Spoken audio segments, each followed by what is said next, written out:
I'm going to start down a series of videos over the next few weeks that I'm going to focus on steps to get you ready or to push you along the journey of building your business with your artwork. So the first thing I would make sure I had in place if I were just getting going, even if you've started, you're going to be struggling a little bit with your mindset. This matters a lot because if your mind isn't in the right place, you're going to find it really challenging to continue to keep going and have faith in yourself. I want you to understand that your belief in yourself and your belief in your artwork should be the guidepost that leads you into this place where you're ready to jump into a full-fledged business with your art. And if you're not there, if you don't feel good about yourself, if you don't feel good about your work, then the place to start, of course, is with making adjustments to that mindset. Change the way you're thinking about yourself and your art. You need to have faith, both in yourself as an artist and the artwork that you're creating. And that's your best first step in creating an art business, is to get that attitude adjustment. So I'm going to give you a series of questions that you can ask yourself just to maybe give you a guideline of like how to determine if you are in the right mindset. First question is, has being a fine art painter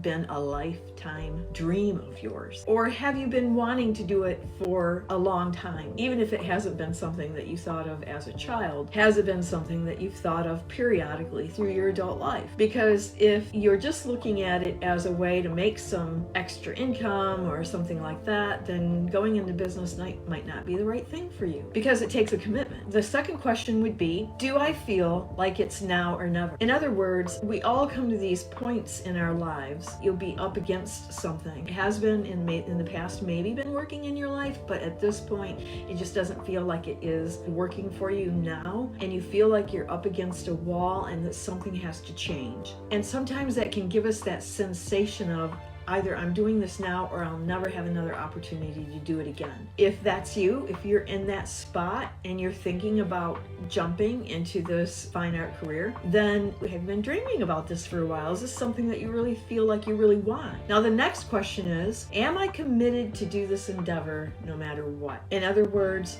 I don't think that it's probably a very good business strategy to stick your toes in the water and test things out. If it's something that you feel like, if I don't do it right now, I'm never going to have another opportunity, or I've been dreaming about this my whole life and I have the perfect time is now, it must be now, then you're probably in a better place to say, yes, I could be committed to that, because trying doesn't work. How many people do you know in your life who have tried to quit smoking and just can't do it? If you're trying to start a business, you're going to fail. Most businesses fail anyway. So we don't want to start out on the wrong path in creating our lifelong dream, right? Then the fourth question I would have you ask is, am I ready to go the distance? Because even if you started off and you're like totally jumping in and saying, yes, this is what I want to go for it, I'm going to do this thing, you start plugging away at it. Somewhere along the journey, you'll come up against a wall, a fence, some kind of barrier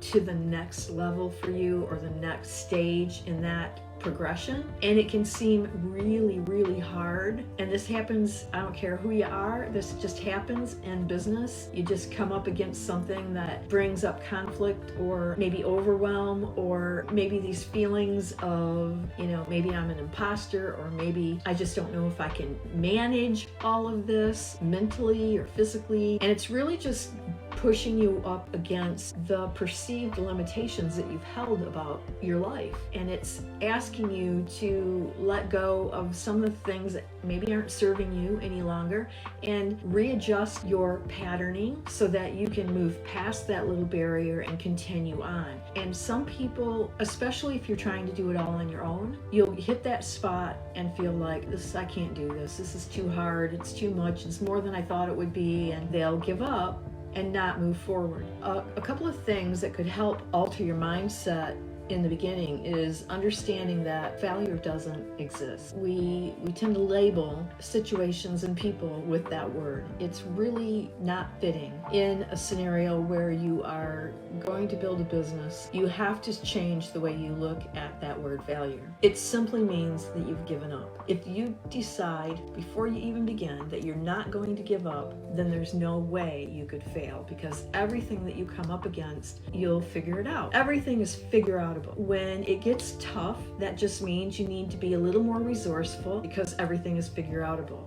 And if you can do that and keep going, then there is nothing but success for you. Failure just simply doesn't exist when you give up this idea of trying and you step into something with a commitment. If you can commit to growing an art business, then anything that might have previously looked like a failure in the past simply becomes stepping stones to where you're going. Maybe you try something out in your business and it doesn't work out quite the way you thought it was, but it's just a learning experience. I would never call it a failure. I would say, well, that didn't work that way, or these parts of it worked and these parts didn't, and take the parts that worked and build on that and let go of the things that didn't, and you just keep going.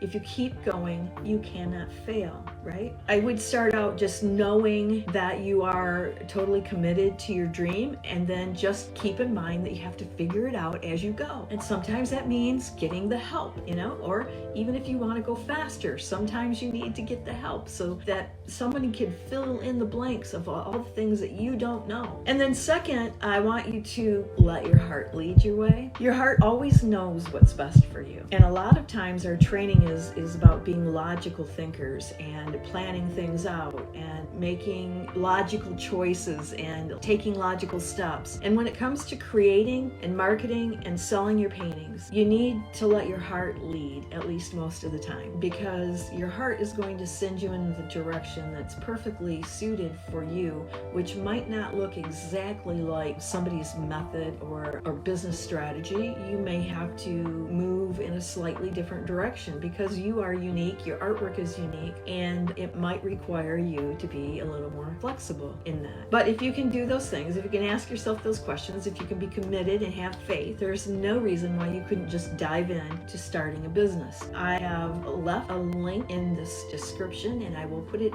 below in the comments, a free downloadable resource guide that has a lot of things in there about what tools I use, what suppliers I use, where I buy my materials and things like that. Super, super helpful. If you have never bought show packs or pre-cut mats or sleeves to slip your artwork into or things like that, it will be super useful for you, and it's totally free.